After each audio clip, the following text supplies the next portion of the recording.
The best book to read: The Rich Dad and Poor Dad, What the Rich Teach Their Kids About Money That the Poor and Middle Class Do Not. By Robert T Kiyosaki. Rich Dad, Poor Dad. What the Rich Teach Their Kids About Money That the Poor and Middle Class Do Not. Rich Dad's Cash Flow Quadrant. Guide to Financial Freedom. Rich Dad's Guide to Investing. What the rich invest in that the poor and middle class do not. Rich Dad's Rich Kid, Smart Kid. Give your child a financial head start. Rich Dad's Retire Young, Retire Rich. How to get rich and stay rich. Rich Dad's Prophecy. Why the biggest stock market crash in history is still coming. And how you can prepare yourself and profit from it. Rich Dad's Success Stories. Real-life success stories from real-life people who followed the Rich Dad lessons. Rich Dad's Guide to Becoming Rich without cutting up your credit cards. Turn bad debt into good debt. Rich Dads Who Took My Money. Why slow investors lose and fast money wins. Rich Dad, Poor Dad for teens. The secrets about money that you don't learn in school. Escape the rat race. Learn how money works and become a rich kid. Rich Dads Before You Quit Your Job. 10 real-life lessons every entrepreneur should know about building a multi-million-dollar business. Rich Dads Increase Your Financial IQ. Get smarter with your money. Robert Kiyosaki's Conspiracy of the Rich. The 8 New Rules of Money. Unfair Advantage. The Power of Financial Education. Why students work for students. Rich Dad's Guide to Financial Education for Parents to Parents Everywhere. A child's first and most important teachers. And to all those who educate, influence, and lead by example. Introduction. Rich Dad, Poor Dad, Page 1. Chapter 1. Lesson 1. The Rich Don't Work for Money, Page 9. Chapter 2. Lesson 2. Why Teach Financial Literacy? Page 41. Chapter 3. Lesson 3. Mind Your Own Business, Page 71. Chapter 4. Lesson 4. The History of Taxes and the Power of Corporations, Page 79. Chapter 5. Lesson 5. The Rich Invent Money, Page 91. Chapter 6. Lesson 6. Work to Learn, Don't Work for Money, Page 115. Chapter 7. Overcoming Obstacles, Page 129. Chapter 8. Getting Started, Page 145. Chapter 9. Still Want More? Here are some to-dos, Page 167. Final Thoughts, Page 173. Introduction, Page number 1. Rich Dad, Poor Dad. I had 2 fathers, a rich one and a poor one. One was highly educated and intelligent. He had a PhD and completed 4 years of undergraduate work in less than 2 years. He then went on to Stanford University, the University of Chicago, and Northwestern University.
One of the reasons the rich get richer, the poor get poorer, and the middle class struggles in debt is that the subject of money is taught at home, not in school. Most of us learn about money from our parents. So what can poor parents tell their child about money? They simply say, stay in school and study hard. The child may graduate with excellent grades, but with a poor person's financial programming and mindset. Sadly, money is not taught in schools. Schools focus on scholastic and professional skills, but not on financial skills. This explains how smart bankers, doctors, and accountants who earned excellent grades may struggle financially all of their lives. Our staggering national debt is due in large part to highly educated politicians and government officials making financial decisions with little or no training in the subject of money.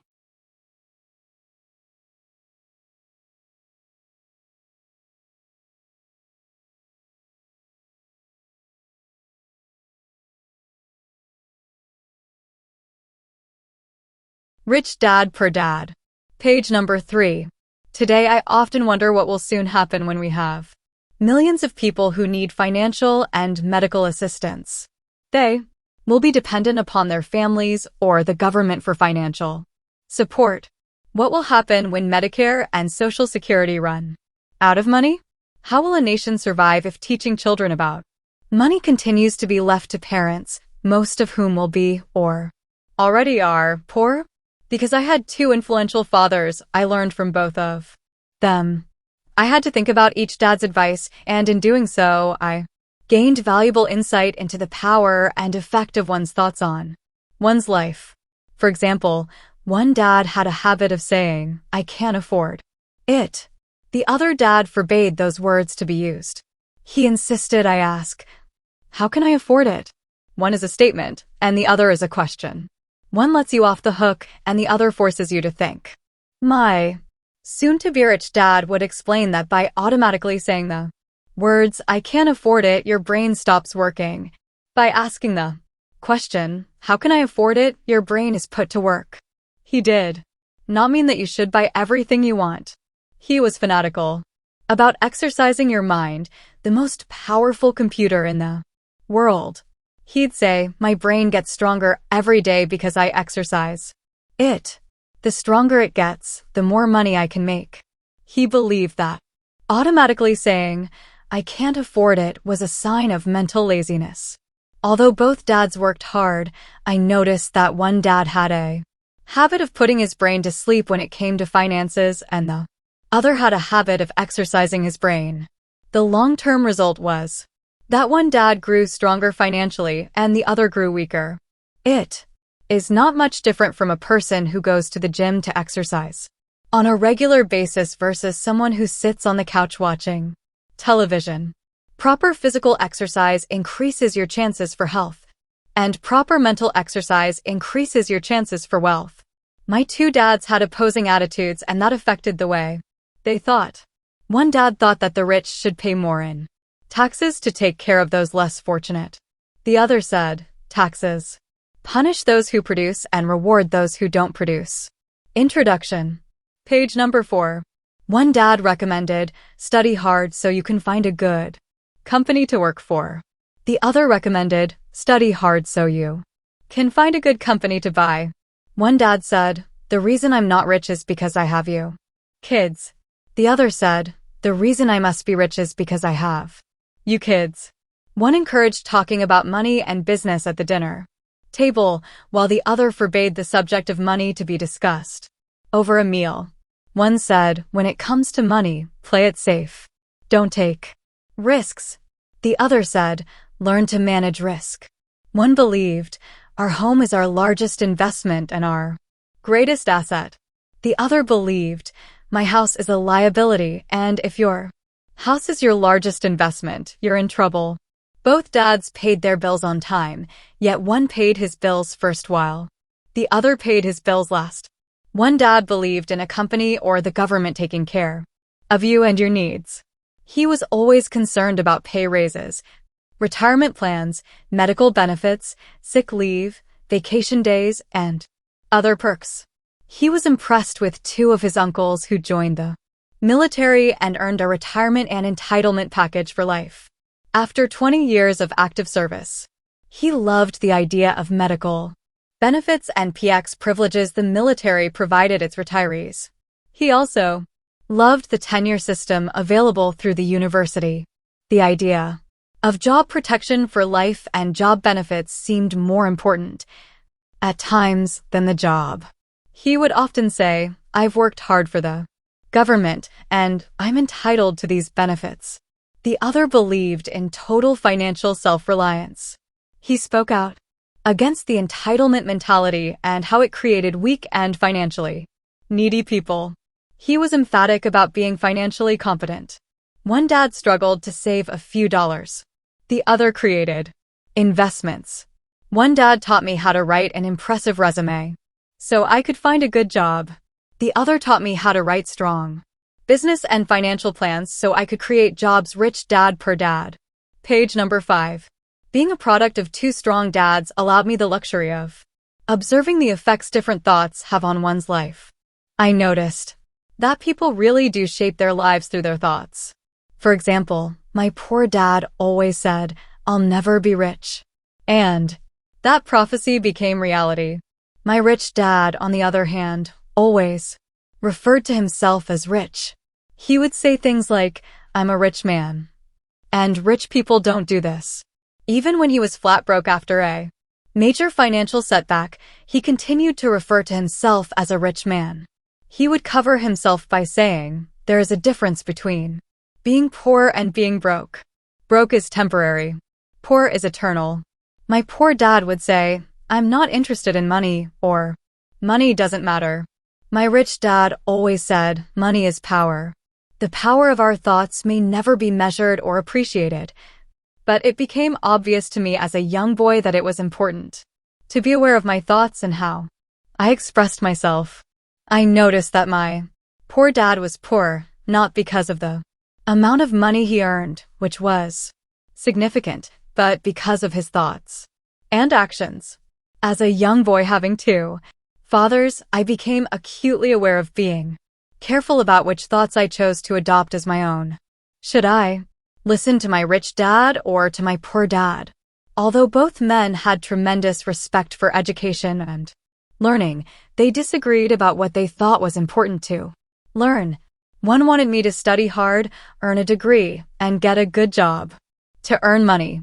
He wanted me to study to become a professional, an attorney or an accountant, and to go to business school for my MBA. The other encouraged me to study to be rich, to understand how money works, and to learn how to have it work for me. "I don't work for money," were words he would repeat over and over. Money works for me. At the age of 9, I decided to listen to and learn from my rich dad about money. In doing so, I chose not to listen to my poor dad, even though he was the one with all the college degree. A lesson from Robert Frost. Page number 6. Robert Frost is my favorite poet. Although I love many of his poems, my favorite is The Road Not Taken. I use its lesson almost daily. The road not taken.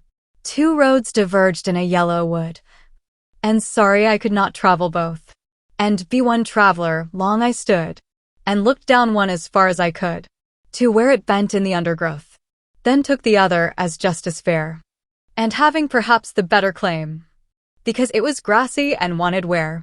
Though as for that the passing there had worn them really about the same, and both that morning equally lay in leaves no step had trodden black. Oh, I kept the first for another day, yet knowing how way leads on to way, I doubted if I should ever come back. I shall be telling this with a sigh. Somewhere ages and ages hence, two roads diverged in a wood, and I took the one less traveled by, and that has made all the difference. Rich Dad Poor Dad.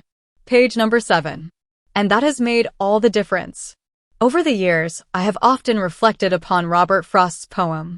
Choosing not to listen to my highly educated dad's advice and attitude about money was a painful decision, but it was a decision that shaped The rest of my life. Once I made up my mind about whom to listen to, my education about money began. My rich dad taught me over a period of 30 years. Until I was 39 years old. He stopped once he realized that I knew and fully understood what he had been trying to drum into my often thick skull. Money is one form of power. But what is more powerful is financial education. Money comes and goes, but if you have the education about how money works, you gain power over it and can begin building wealth.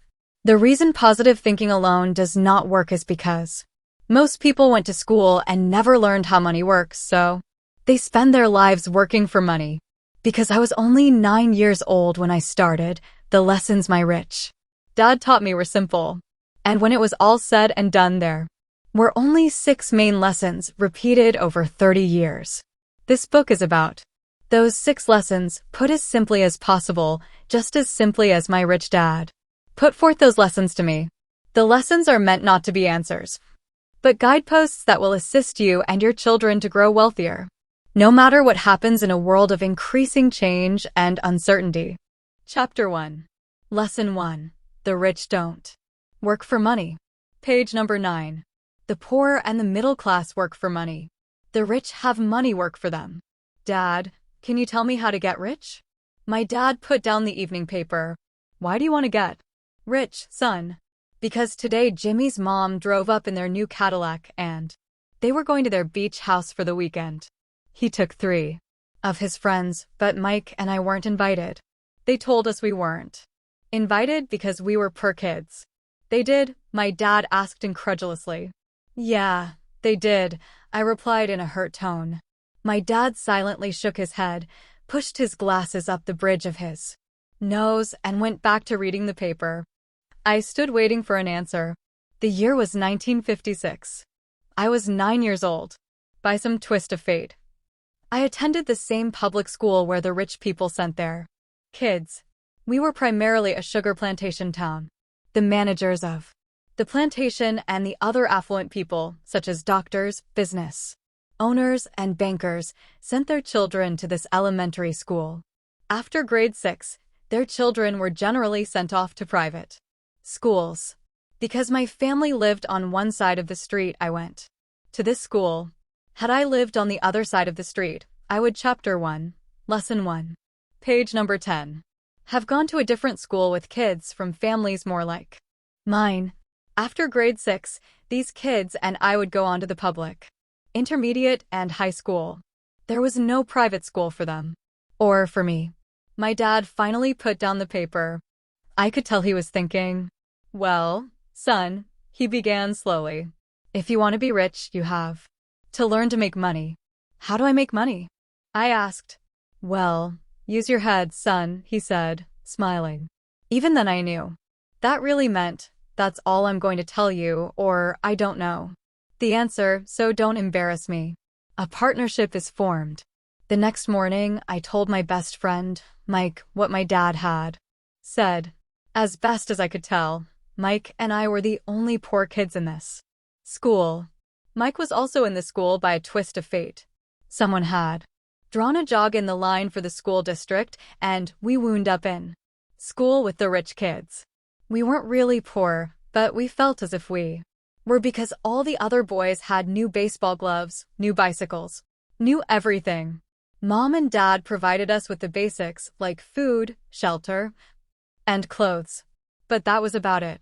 My dad used to say, if you want something, work for it. We wanted things, but there was not much work available for 9-year-old boys. So what do we do to make money? Mike asked. I don't know, I said. But do you want to be my partner? He agreed, and so on that Saturday morning, Mike became my first business partner. We spent all morning coming up with ideas on how to make money. Occasionally, we talked about all the cool guys at Jimmy's beach house having fun. It hurt a little, but that hurt was good because it inspired us to keep thinking of a way to make money. Finally, that afternoon, a bolt of lightning struck. It was an idea Mike got from a science book he had read. Excitedly, we shook hands, and the partnership now had a business Page number 11. For the next several weeks, Mike and I ran around our neighborhood, knocking on doors and asking our neighbors if they would save their toothpaste tubes for us. With puzzled looks, most adults consented with a smile. Some asked us what we were doing, to which we replied, "We can't tell you. It's a business secret." My mom grew distressed as the weeks wore on. We had selected a site next to her washing machine as the place we would stockpile our raw materials. In a brown cardboard box that at one time held catsup bottles, our little pile of used toothpaste tubes began to grow. Finally, my mom put her foot down. The sight of her neighbors' messy, crumpled, used toothpaste tubes had gotten to her. "What are you boys doing?" she asked.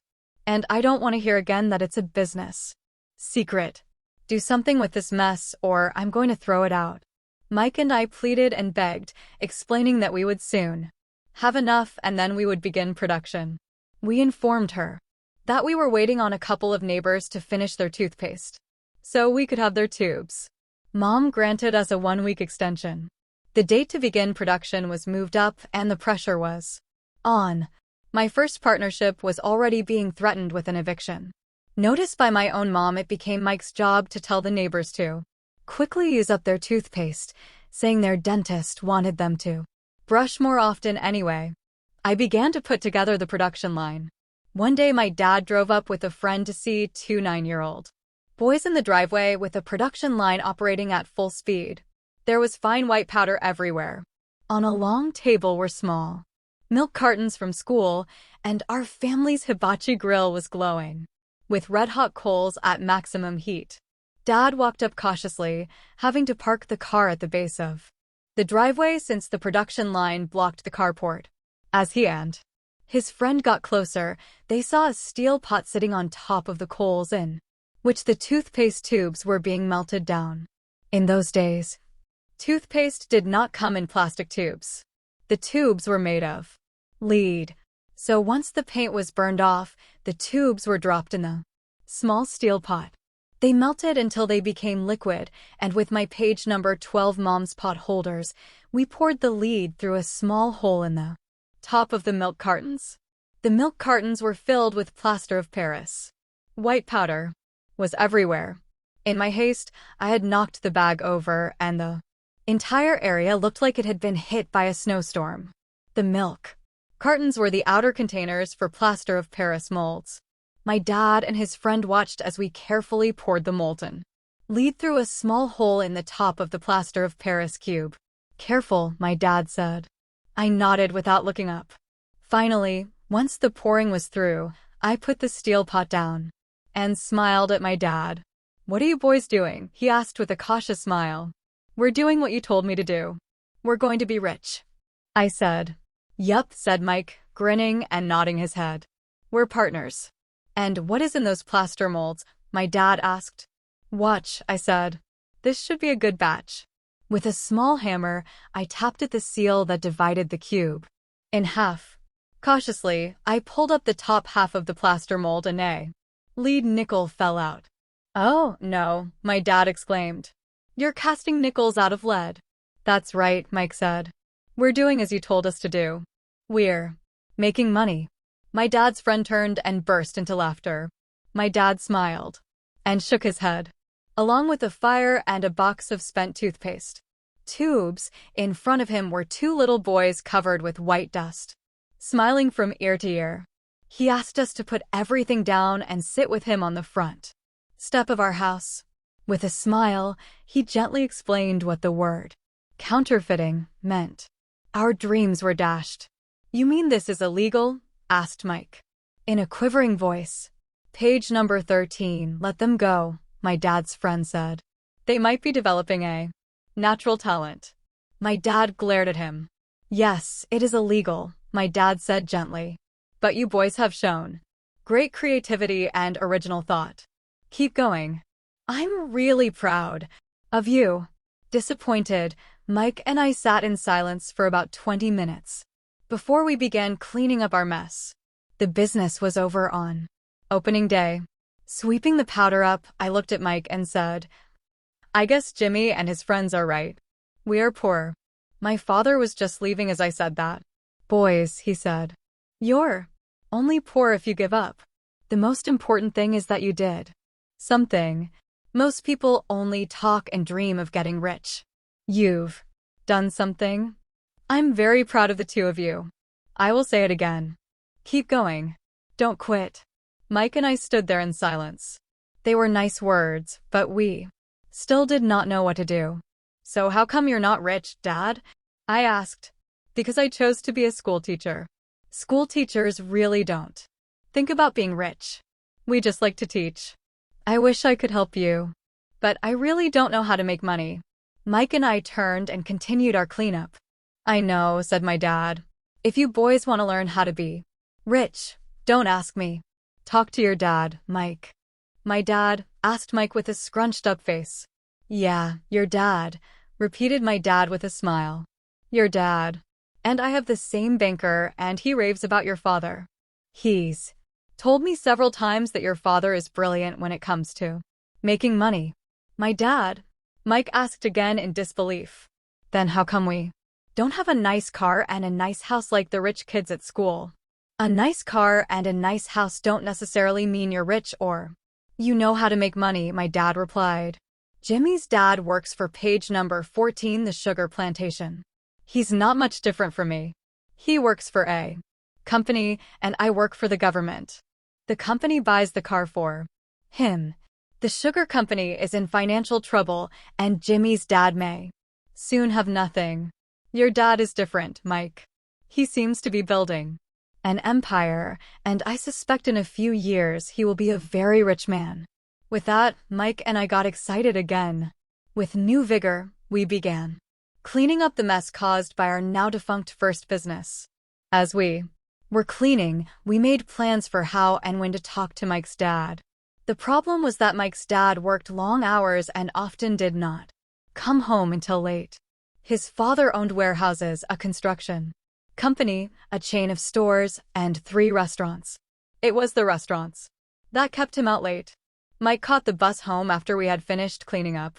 He was going to talk to his dad when he got home that night and ask him if he would teach us how to become rich. Mike promised to call us soon, as he had talked to his dad, even if it was late. The phone rang at 8:30 p.m. Okay, I said. Next Saturday. I put the phone down. Mike's dad had agreed to meet with us. On Saturday, I caught the 7:30 a.m. bus to the poor side of town. The lessons begin. Mike and I met with his dad that morning at 8 o'clock. He was already busy, having been at work for more than an hour. His construction supervisor was just leaving in his pickup truck as I walked up to his simple, small, and tidy home. Mike met me at the door. Dad's on the phone, and he said to wait on the back porch, Mike said as he opened the door. The old wooden floor creaked as I stepped across the threshold of the aging house. There was a cheap mat just inside the door. The mat was there to hide the years of wear from countless footsteps that the floor had supported. Although clean, it needed to be replaced. I felt claustrophobic as I entered the narrow living room that was filled with old, musty, overstuffed furniture that today would be collector's items. Sitting on the couch were 2 women, both a little page number 15 older than my mom. Across from the women sat a man in workman's clothes. He wore khaki slacks and a khaki shirt, neatly pressed but without starch, and polished work boots. He was about 10 years older than my dad. They smiled as Mike and I walked past them toward the back porch. I smiled back shyly. Who are those people? I asked. Oh, they work for my dad. The older man runs his warehouses, and the women are the managers of the restaurants.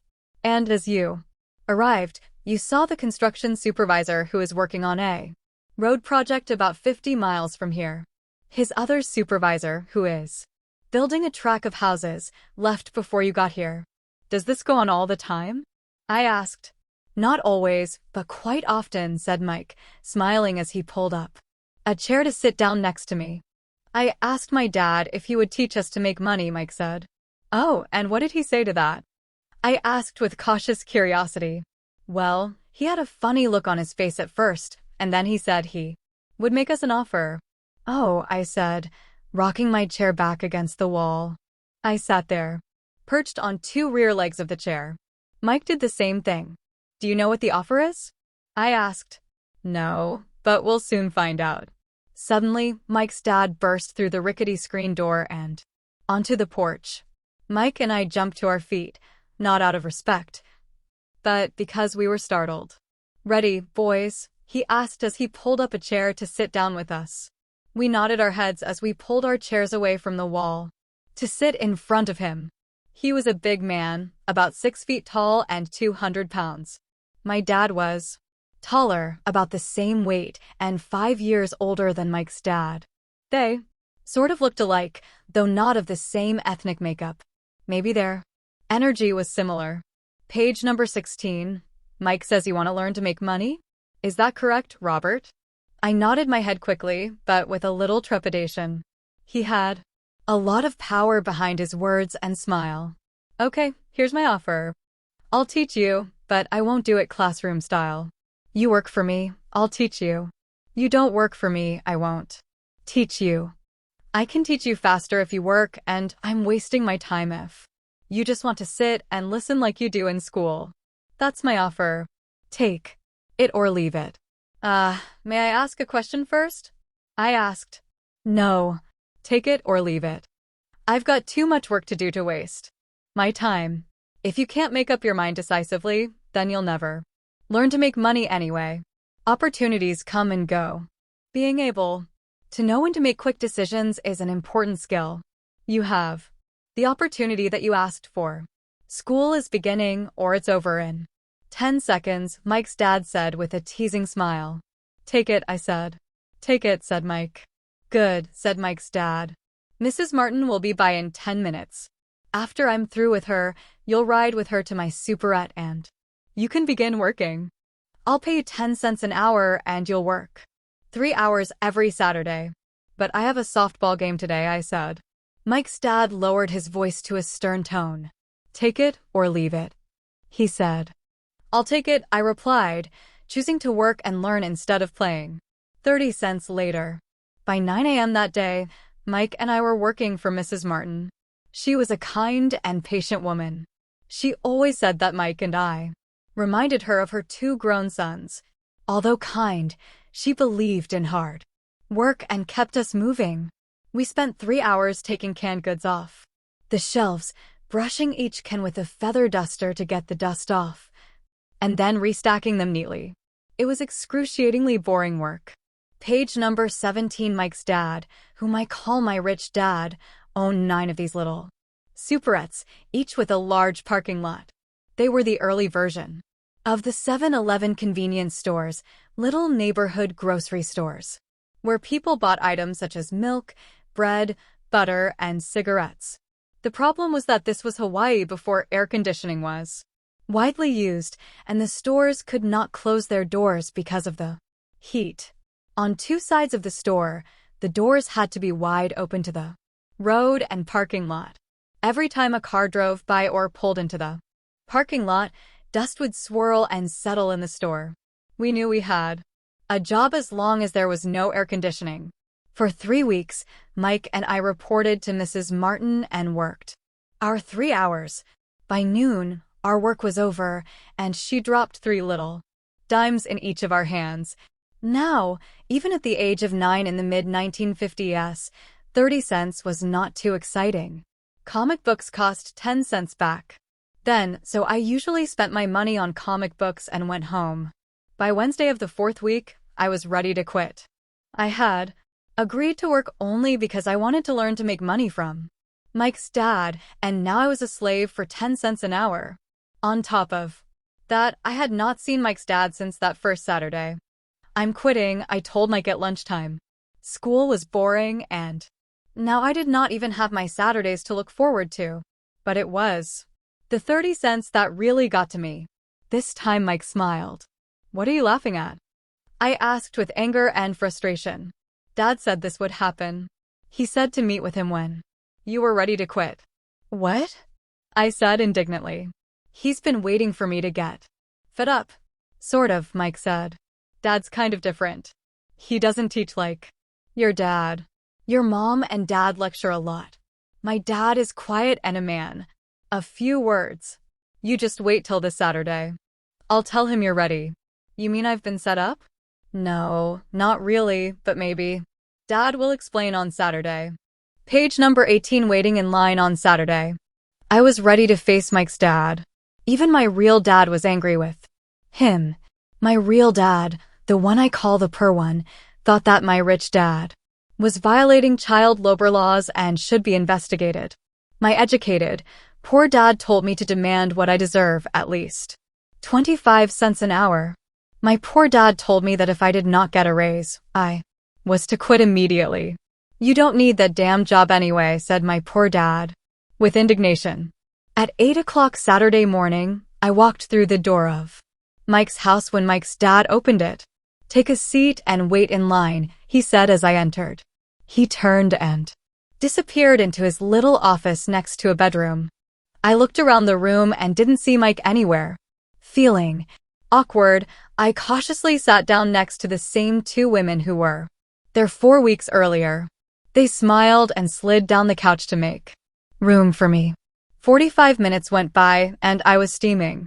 The two women had met with him and left 30 minutes earlier. An older gentleman was in there for 20 minutes and was also gone. The house was empty, and here I sat in a musty, dark living room on a beautiful sunny Hawaiian day, waiting to talk to a cheapskate who exploited children. I could hear him rustling around the office, talking on the phone and ignoring me. I was ready to walk out, but for some reason I stayed. Finally, 15 minutes later, at exactly 9 o'clock, Rich Dad walked out of his office, said nothing, and signaled with his hand for me to enter. I understand you want a raise, or you're going to quit, Rich Dad said as he swiveled in his office chair. Well, you're not keeping your end of the bargain, I blurted out, nearly in tears. It was really frightening for me to confront a grown-up.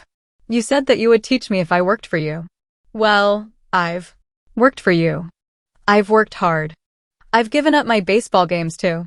Work for you, but you haven't kept your word, and you haven't taught. Page number 19. Me anything. You are a crook like everyone in town thinks you are. You're greedy. You want all the money and don't take care of your employees. You made me wait and don't show me any respect. I'm only a little boy, but I deserve to be treated better. Rich Dad rocked back in his swivel chair, hands up to his chin, and stared at me. Not bad, he said. In less than a month, you sound like most of my employees. What? I asked, not understanding what he was saying. I continued with my grievance. I thought you were going to keep your end of the bargain and teach me. Instead, you want to torture me? That's cruel. That's really cruel. I am teaching you, Rich Dad said quietly. What have you taught me? Nothing, I said angrily.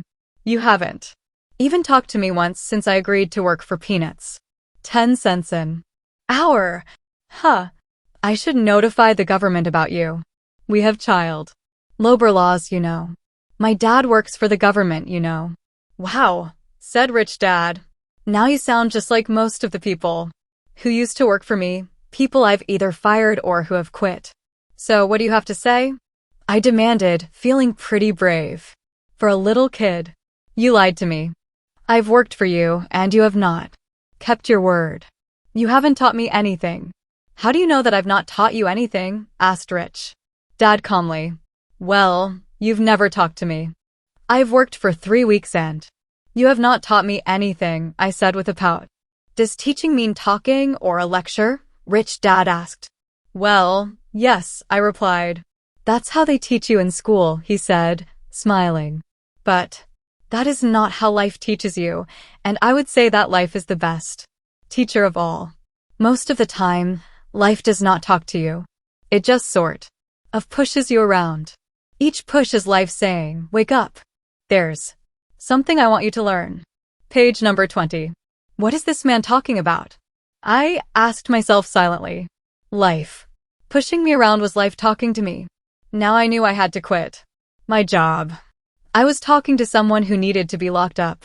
If you learn life's lessons, you will do well. If not, life will just continue to push you around. People do two things. Some just let life push them around. Others get angry and push back. But they push back against their boss or their job or their husband or wife.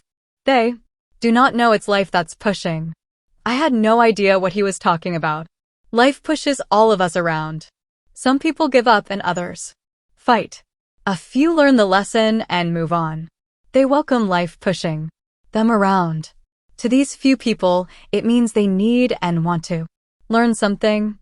They learn and move on. Most quit and a few like you fight. Rich Dad stood and shut the creaky old wooden window that needed repair. If you learn this lesson, you will grow into a wise, wealthy, and happy young man. If you don't, you will spend your life blaming a job, low pay, or your boss for your problems. You'll live life always hoping for that big break that will solve all your money problems. Rich Dad looked over at me to see if I was still listening. His eyes met mine. We stared at each other, communicating through our eyes. Finally, I looked away once I had absorbed his message. I knew he was right. I was blaming him, and I did ask to learn. I was fighting. Rich Dad continued, or if you're the kind of person who has no guts, you just give up every time life pushes you. If you're that kind of person, you'll live all your life playing it safe, doing the right things, saving yourself for some event that never happens. Then you die a boring old man. You'll have lots of friends who really like you because you were such a nice, hardworking guy. But the truth is that you let life push you into submission. Deep down you were terrified of taking risks. You really wanted to win, but the fear of losing was greater than the excitement of winning. Deep inside, you and only you will know you didn't go for it. You chose to play it safe. Page number 21. Our eyes met again. You've been pushing me around? I asked. Some people might say that, smiled Rich Dad. I would say that I just gave you a taste of life. What taste of life? I asked, still angry, but now curious and ready to learn. You boys are the first people who have ever asked me to teach them how to make money. I have more than 150 employees, and not one of them has asked me what I know about money.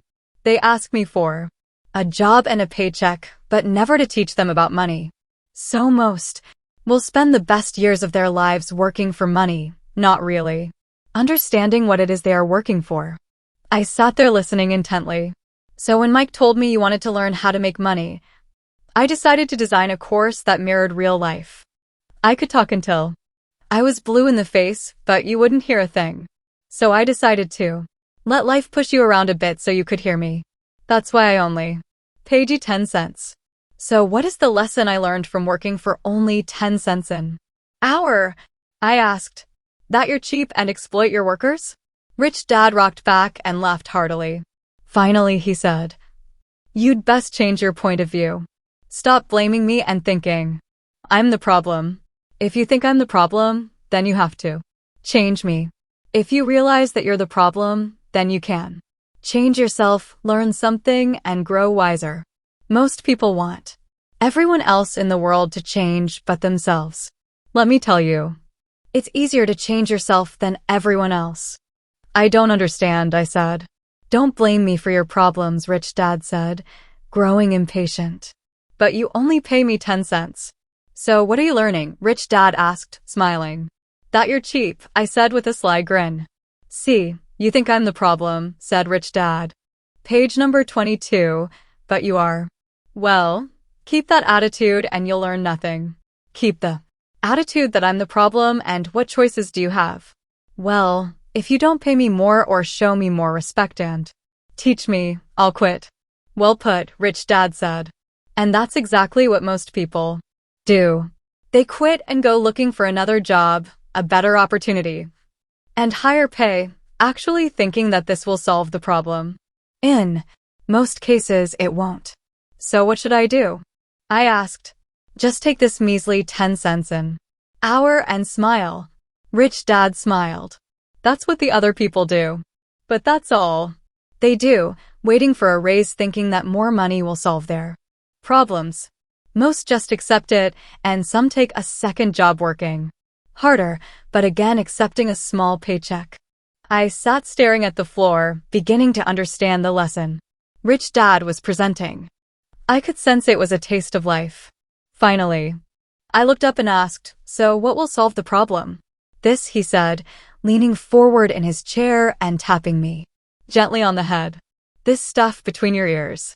It was at that moment that Rich Dad shared the pivotal point of view that separated him from his employees and my poor dad and led him to eventually become one of the richest men in Hawaii, while my highly educated but poor dad struggled financially all his life.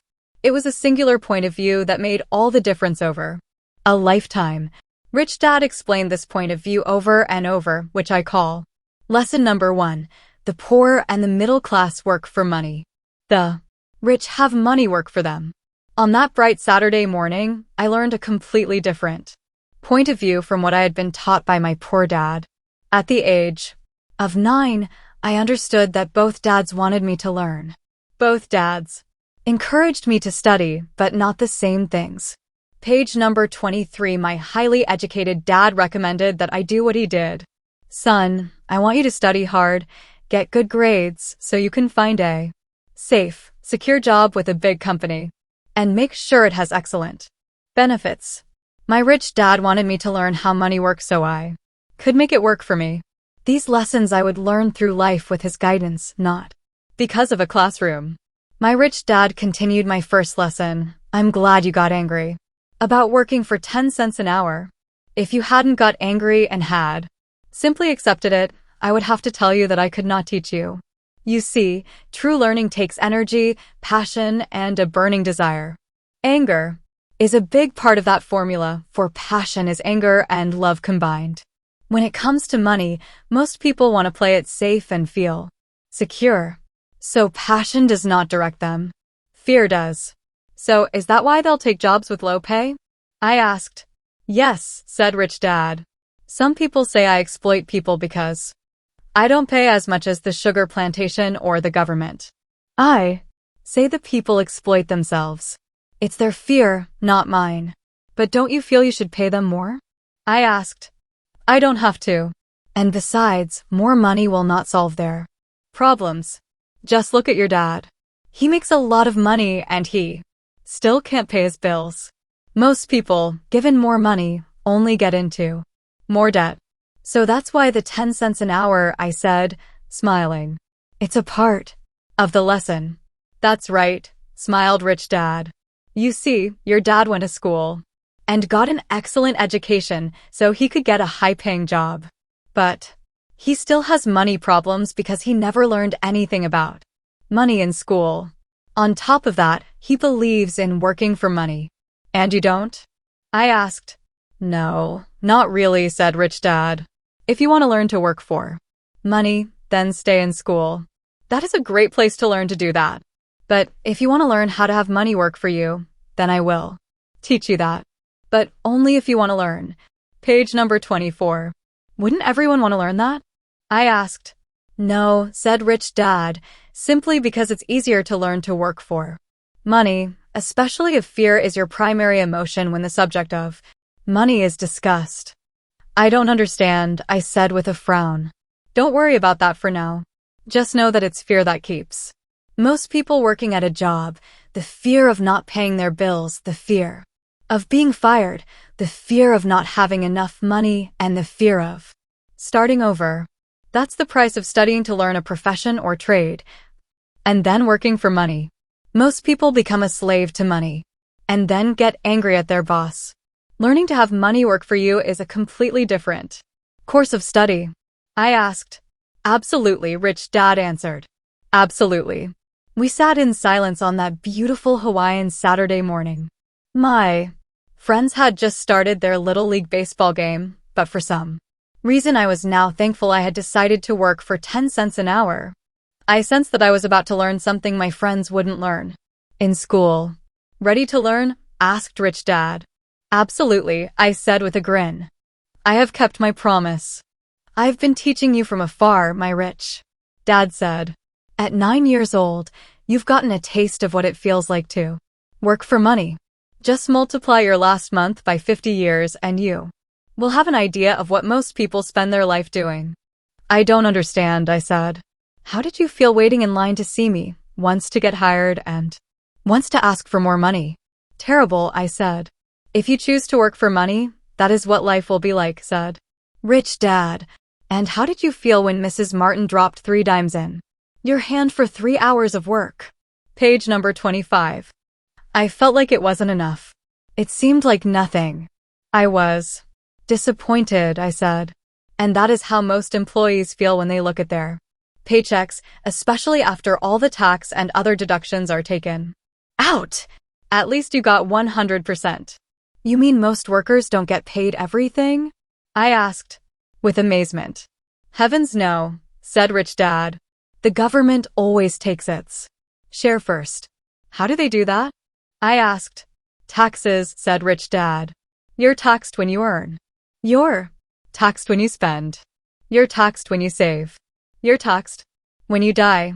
Why do people let the government do that to them? The rich don't, said Rich Dad with a smile. The poor and the middle class do. I'll bet you that I earn more than your dad, yet he pays more in taxes. How can that be? I asked. At my age, that made no sense to me. Why would someone let the government do that to them? Rich Dad rocked slowly and silently in his chair, just looking at me. Ready to learn? He asked. I nodded my head slowly. As I said, there is a lot to learn. Learning how to have money work for you is a lifetime study. Most people go to college for 4 years, and their education ends. I already know that my study of money will continue over my lifetime, simply because the more I find out, the more I find out I need to know. Most people never study the subject. They go to work, get their paycheck, balance their checkbooks, and that's it. Then they wonder why they have money problems. They think that more money will solve the problem and don't realize that it's their lack of financial education that is the problem. So my dad has tax problems because he doesn't understand money. I asked, confused. Page number 26. Look, said Rich Dad. Taxes are just one small section on learning how to have money work for you. Today, I just wanted to find out if you still have the passion to learn about money. Most people don't. They want to go to school, learn a profession, have fun at their work, and earn lots of money. One day they wake up with big money problems and then they can't stop working. That's the price of only knowing how to work for money instead of studying how to have money work for you. So do you still have the passion to learn? Asked Rich Dad. I nodded my head. Good, said Rich Dad. Now get back to work. This time I will pay you nothing. What? I asked in amazement. You heard me. Nothing. You will work the same 3 hours every Saturday, but this time you will not be paid 10 cents per hour. You said you wanted to learn to not work for money, so I'm not going to pay you anything. I couldn't believe what I was hearing. I've already had this conversation with Mike and he's already working, dusting and stacking canned goods for free. You'd better hurry and get back there. That's not fair, I shouted. You've got to pay something. You said you wanted to learn. If you don't learn this now, you'll grow up to be like the 2 women and the older man sitting in my living room, working for money and hoping I don't fire them. Or like your dad, earning lots of money only to be in debt up to his eyeballs, hoping more money will solve the problem. If that's what you want, I'll go back to our original deal of 10 cents an hour. Or you can do what most adults do, complain that there is not enough pay, quit, and go looking for another job. But what do I do? I asked. Rich Dad tapped me on the head. Use this, he said. If you use it well, you will soon thank me for giving you an opportunity and you will grow into a rich man. Page number 27. I stood there, still not believing what a raw deal I was handed. I came to ask for a raise, and somehow I was instead working for nothing. Rich Dad tapped me on the head again and said, use this. Now, get out of here and get back to work. Lesson number 1. The rich don't work for money. I didn't tell my poor dad I wasn't being paid. He wouldn't have understood, and I didn't want to try to explain something I didn't understand myself. For 3 more weeks, Mike and I worked 3 hours every Saturday for nothing. The work didn't bother me, and the routine got easier, but it was the missed baseball games and not being able to afford to buy a few comic books that got to me. Rich Dad stopped by at noon on the 3rd week. We heard his truck pull up in the parking lot and sputter when the engine was turned off. He entered the store and greeted Mrs. Martin with a hug. After finding out how things were going in the store, he reached into the ice cream freezer, pulled out 2 bars, paid for them, and signaled to Mike and me, "Let's go for a walk, boys." We crossed the street, dodging a few cars, and walked across a large grassy field where a few adults were playing softball. Sitting down at a lone picnic table, he handed Mike and me the treats. "How's it going, boys?" "Okay," Mike said. I nodded in agreement. "Learn anything yet?" Rich Dad asked. Mike and I looked at each other, shrugged our shoulders, and shook our heads in unison. Avoiding one of life's biggest traps. Well, you boys had better start thinking. You're staring at one of life's biggest lessons. If you learn it, you'll enjoy a life of great freedom. Page number 28. And security. If you don't, you'll wind up like Mrs. Martin and most of the people playing softball in this park. They work very hard for little money, clinging to the illusion of job security and looking forward to a 3-week vacation each year and maybe a skimpy pension after 45 years of service. If that excites you, I'll give you a raise to 25 cents an hour. But these are good hard-working people. Are you making fun of them? I demanded. A smile came over Rich Dad's face. Mrs. Martin is like a mother to me. I would never be that cruel. I may sound unkind because I'm doing my best to point something out. To the 2 of you, I want to expand your point of view so you can see something most people never have the benefit of seeing because their vision is too narrow. Most people never see the trap they are in. Mike and I sat there, uncertain of his message. He sounded cruel. Yet we could sense he was trying to drive home a point. With a smile, Rich Dad said, "Doesn't that 25 cents an hour sound good? Doesn't it make your heart beat a little faster?" I shook my head no, but it really did. 25 cents an hour would be big bucks to me. "Okay, I'll pay you $1 an hour," Rich Dad said with a sly grin. Now my heart started to race. My brain was screaming, "Take it. Take it." I could not believe what I was hearing. Still, I said nothing. "Okay, $2 an hour." My little brain and heart nearly exploded. After all, it was 1956. And being paid $2 an hour would have made me the richest kid in the world. I couldn't imagine earning that kind of money. I wanted to say yes. I wanted the deal. I could picture a new bicycle, new baseball glove, and the adoration of my friends when I flashed some cash. On top of that, Jimmy and his rich friends could never call me poor again. But somehow my mouth stayed shut. The ice cream had melted and was running down my hand. Rich Dad was looking at 2 boys staring back at him, eyes wide open and brains empty. He was testing us, and he knew there was a part of our page number 29. Emotions that wanted to take the deal. He understood that every person has a weak and needy part of their soul that can be bought. And he knew that every individual also had a part of their soul that was resilient and could never be bought. It was only a question of which one was stronger. "Okay, $5 an hour." Suddenly I was silent. Something had changed. The offer was too big and ridiculous. Not many grown-ups in 1956 made more than that, but quickly my temptation disappeared and calm set in. Slowly, I turned to my left to look at Mike. He looked back at me. The part of my soul that was weak and needy was silenced. The part of me that had no price took over. I knew Mike had gotten to that point too. "Good," Rich Dad said softly. "Most people have a price. And they have a price because of human emotions named fear and greed. First, the fear of being without money motivates us to work hard, and then once we get that paycheck, greed or desire starts us thinking about all the wonderful Things money can buy. The pattern is then set. What pattern? I asked. The pattern of get up, go to work, pay bills. Get up, go to work, pay bills. People's lives are forever controlled by two emotions, fear and greed. Offer them more money and they continue the cycle by increasing their spending. This is what I call the rat race. There is another way? Mike asked.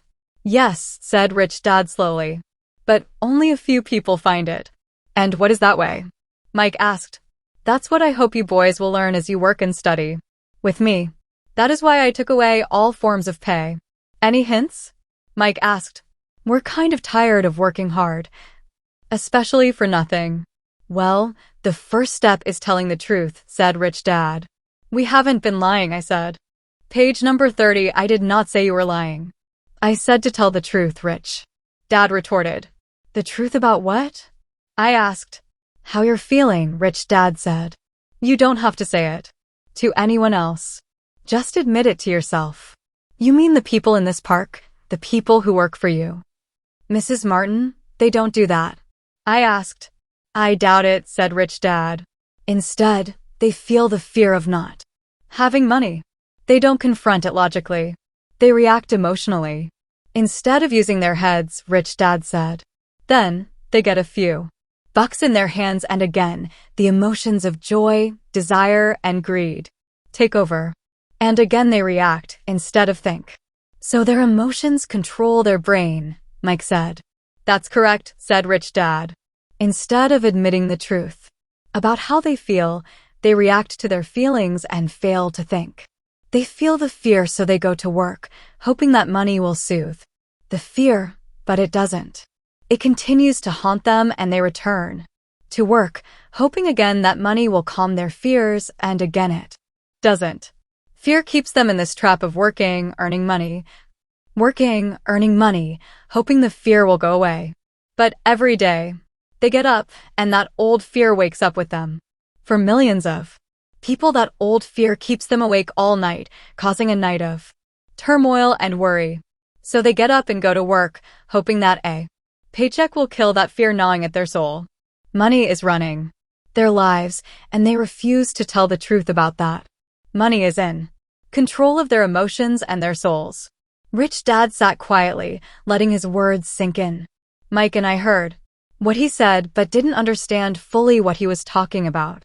I just knew that I often wondered why grown-ups hurried off to work. It did not seem like much fun, and they never looked that happy, but something kept them going.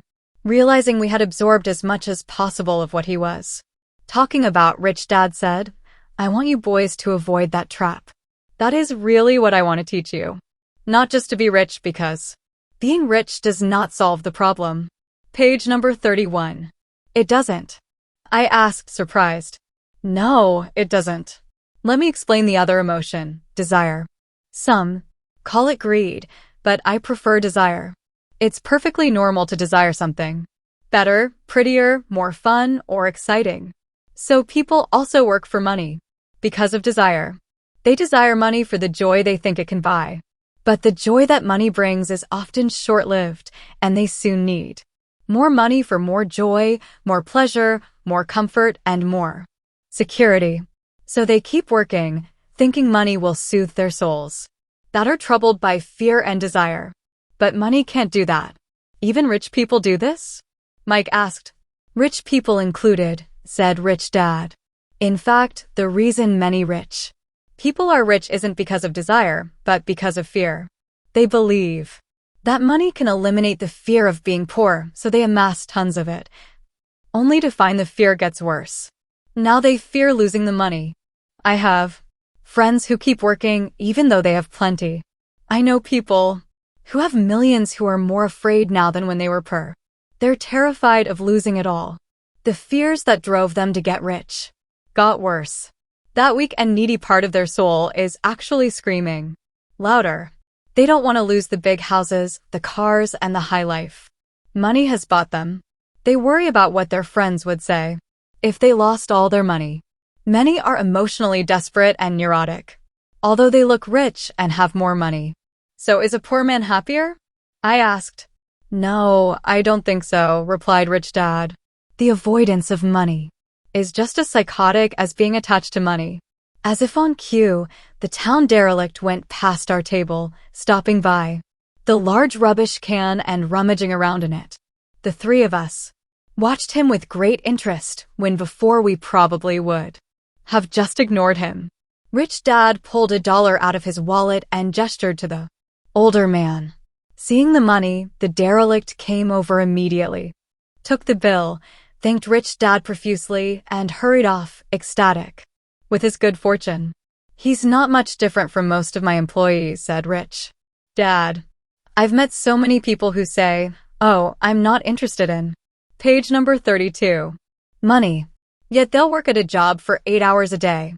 That's a denial of truth. If they weren't interested in money, then why are they working? That kind of thinking is probably more psychotic than a person who hoards money. As I sat there listening to my rich dad, my mind flashed back to the countless times my own dad said, I'm not interested in money. He said those words often.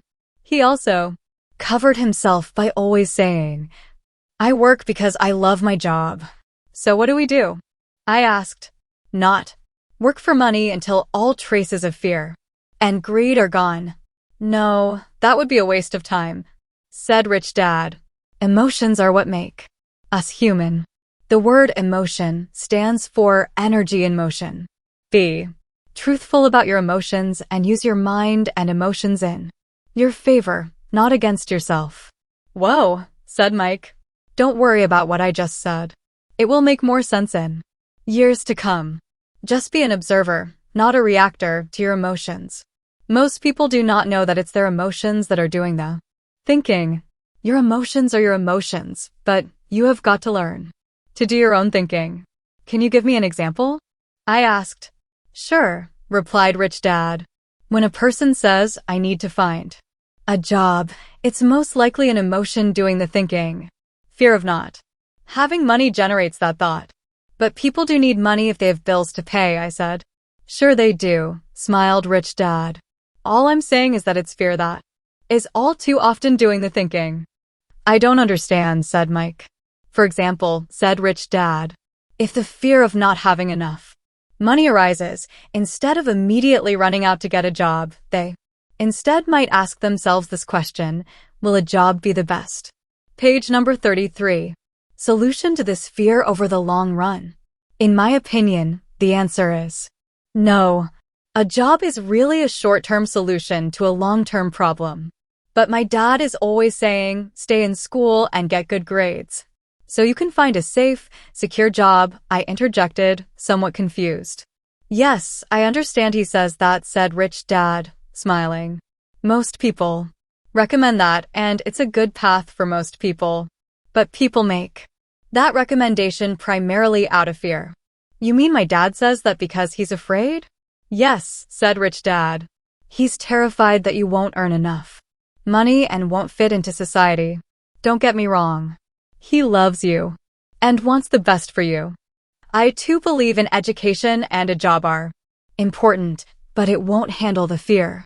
You see, that same fear that makes him get up in the morning to earn a few bucks is the fear that is causing him to be so fanatical about your going to school. So what do you recommend? I asked. I want to teach you to master the power of money instead of being afraid of it.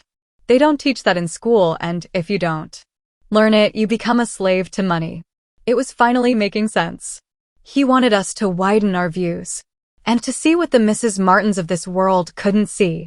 He used examples that sounded cruel at the time, but I've never forgotten them.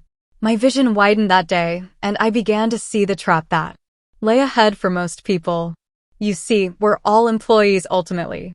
We just work at different levels, said Rich Dad. I just want you boys to have a chance to avoid the trap caused by those two emotions, fear and desire. Use them in your favor, not against you. That's what I want to teach you. I'm not interested in just teaching you to make a pile of money. That won't handle the fear or desire. If you don't first handle fear and desire and you get rich, you'll only be a highly paid slave. So how do we avoid the trap? I asked. The main cause of poverty or financial struggle is fear and ignorance, not the economy or the government or the rich. It's self-inflicted fear and ignorance that keep people trapped. Page number 35. Rich Dad went on to explain that a human's life is a struggle between ignorance and illumination. He explained that once a person stops searching for information and self-knowledge, ignorance sets in.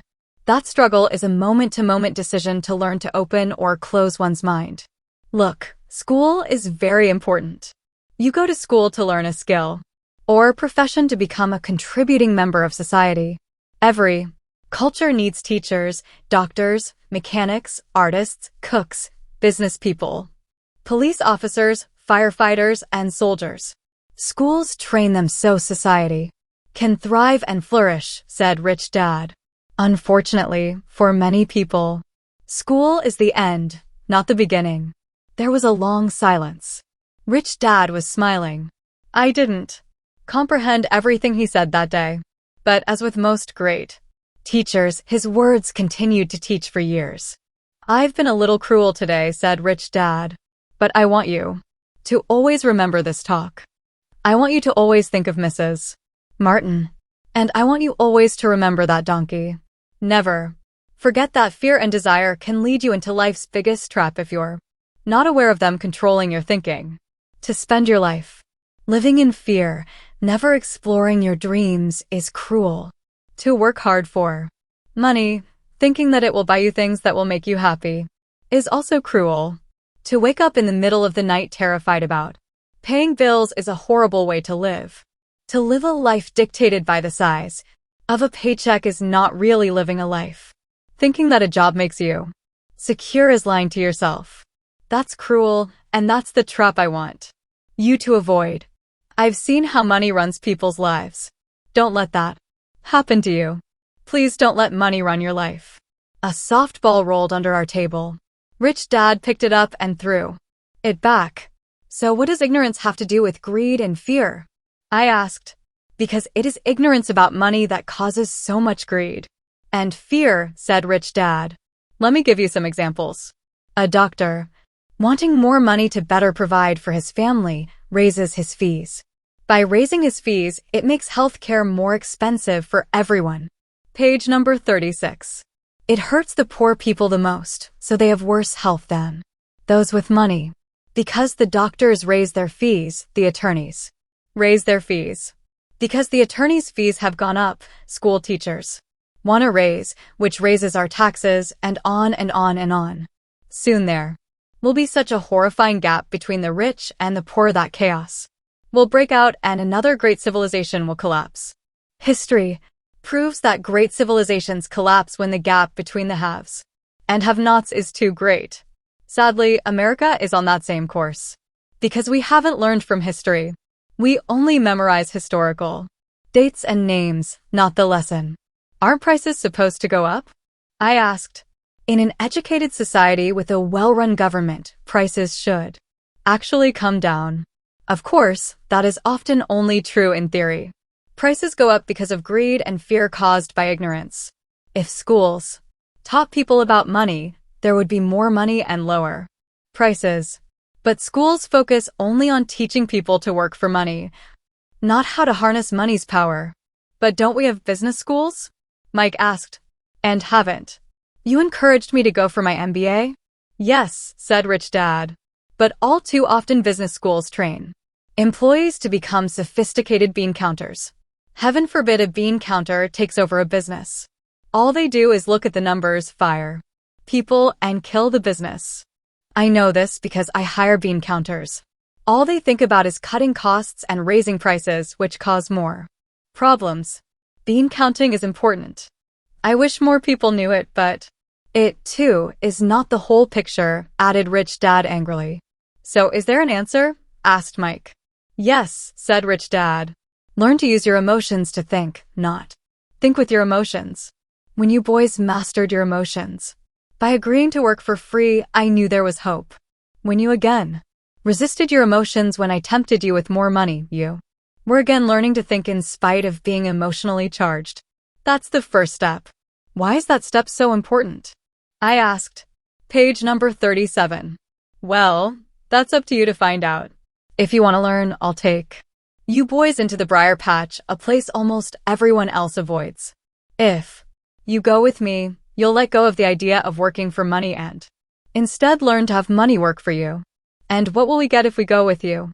What if we agree to learn from you? What will we get? I asked. The same thing Brer Rabbit got, said Rich Dad, referring to the classic children's story. Is there a briar patch? I asked. Yes, said Rich Dad. The briar patch is our fear and greed, confronting fear, weaknesses, and neediness by choosing our own thoughts is the way out. Choosing our thoughts? Mike asked, puzzled. Yes, choosing what we think rather than reacting to our emotions. Instead of just getting up and going to work because not having the money to pay your bills is scaring you, ask yourself, is working harder at this the best solution to this problem? Most people are too afraid to rationally think things through and instead run out the door to a job they hate. The tar baby is in control. That's what I mean by choosing your thoughts. And how do we do that? Mike asked. That's what I will teach you. I'll teach you to have a choice of thoughts rather than a knee-jerk reaction, like gulping down your morning coffee and running out the door. Remember what I said before, a job is only a short-term solution to a long-term problem. Most people have only one problem in mind, and it's short-term. It's the bills at the end of the month. The tar baby. Money controls their lives, or should I say the fear and ignorance about money controls it. So they do as their parents did. They get up every day and go work for money, not taking the time to ask the question, is there another way? Their emotions now control their thinking, not their heads.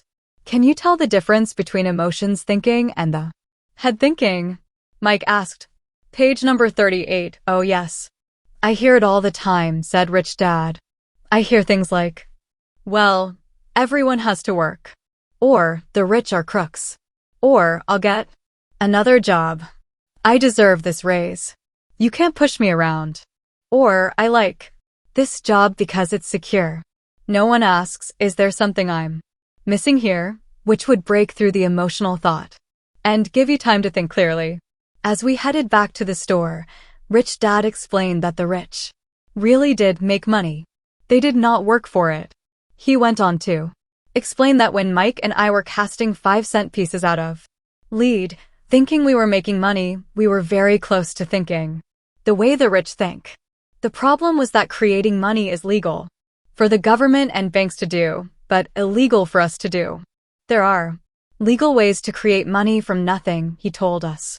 Rich Dad went on to explain that the rich know that money is an illusion, truly like the carrot for the donkey. It's only out of fear and greed that the illusion of money is held together by billions of people who believe that money is real. It's not. Money is really made up. It is only because of the illusion of confidence and the ignorance of the masses that this house of cards stands. He talked about the gold standard that America was on, and that each dollar bill was actually a silver certificate. What concerned him was the rumor that we would someday go off the gold standard and our dollars would no longer be backed by something tangible. If that happens, boys, all hell will break loose. The poor, the middle class, and the ignorant will have their lives ruined simply because they will continue to believe that money is real and that the company they work for or the government will look after them. We really did not understand what he was saying that day, but over the years, it made more and more sense. Seeing what others miss. As he climbed into his pickup truck outside his convenience store, Rich Dad said, keep working, boys, but the sooner you forget about needing a paycheck, the easier your adult life will be. Keep using your page number 39 brain, work for free, and soon your mind will show you ways of making money far beyond what I could ever pay you. You will see things that other people never see. Most people never see these opportunities because they're looking for money and security, so that's all they get. The moment you see one opportunity, you'll see them for the rest of your life. The moment you do that, I'll teach you something else.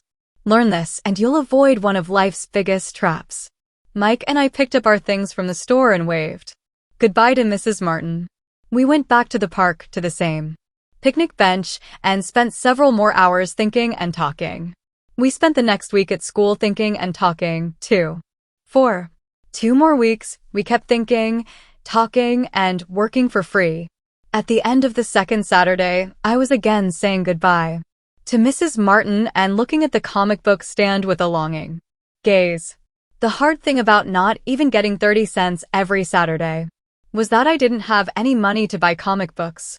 Suddenly, as Mrs. Martin said goodbye to Mike and me, I saw her do something I'd never seen her do before. Mrs. Martin was cutting the front page of the comic book in half. She kept the top half of the comic book cover and threw the rest of the book into a large cardboard box. When I asked her what she did with the comic books, she said, I throw them away. I give the top half of the cover back to the comic book distributor for credit when he brings in the new comics. He's coming in an hour. Mike and I waited for an hour. Soon the distributor arrived and I asked him if we could have the comic books. To my delight, he said, you can have them if you work for the store and do not resell them. Remember our old business partnership? Well, Mike and I revived it. Using a spare room in Mike's basement, we began piling hundreds of comic books in that room. Soon our comic book library was open to the public. We hired Mike's younger sister, who loved to study, to be head librarian. She charged each child 10 cents admission to the library, which was open from 2:30 p.m. to 4:30 p.m. every day after school. The customers, the children of the neighborhood, could read as many page number 40 comics as they wanted in 2 hours. It was a bargain for them since a comic cost 10 cents each, and they could read 5 or 6 in 2 hours.